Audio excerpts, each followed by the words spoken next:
انما يخشى الله من عباده العلماء۔ اہل سنت والجماعت کے عقیدے میں عذاب قبر حق ہے۔ جس طرح مومنین صالحین کو قبر میں آرام ملتا ہے اور خوشی کے ساتھ قیامت تک رہنا ہوتا ہے، اسی طرح کافروں اور بدکاروں کو قبر میں عذاب ہوتا ہے۔ احادیث شریف سے یہ باتیں ثابت ہیں۔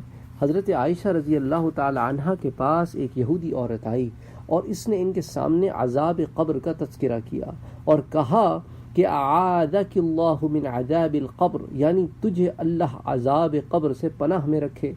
حضرت عائشہ رضی اللہ تعالی عنہا نے حضرت صلی اللہ علیہ وآلہ وسلم سے اس کے متعلق سوال کیا تو آپ نے فرمایا کہ نعم عذاب القبر حق، ہاں قبر کا عذاب حق ہے۔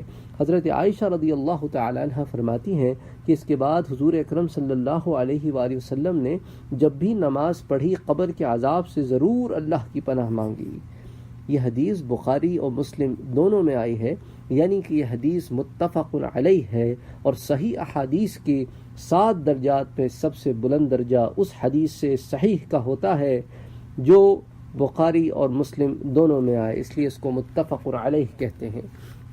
پہلے بھی میں آپ سے ذکر کر چکا ہوں کہ جب بھی ہم حدیثوں کے درجات بیان کرتے ہیں تو اس سے مراد متن حدیث نہیں بلکہ سند حدیث ہوتی ہے۔ اس میں راویوں کے اوپر ہم بحث کرتے ہیں، تو اس کے راوی چونکہ سارے کے سارے درجہ صحیح پر ہیں، اس لیے حدیث کا درجہ صحیح ہے۔ حضرت عثمان رضی اللہ تعالی عنہ جب کسی قبر کے پاس کھڑے ہوتے تو اس قدر روتے کہ مبارک داڑھی تر ہو جاتی تھی۔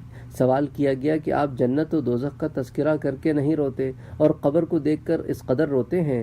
حضرت عثمان نے جواب دیا کہ رسول اکرم صلی اللہ علیہ وآلہ وسلم نے فرمایا کہ بے شک قبر آخرت کی منزلوں میں سے پہلی منزل ہے، سو اگر اس سے نجات پائی تو اس کے بعد کی منزلیں اس سے زیادہ آسان ہیں، اور اگر اس سے نجات نہ پائی تو اس کے بعد کی منزلیں اس سے زیادہ سخت ہیں۔ اس حدیث کو امام ترمذی نے روایت کیا ہے۔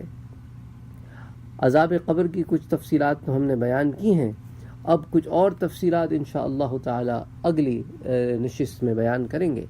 وفوق كل ذي علم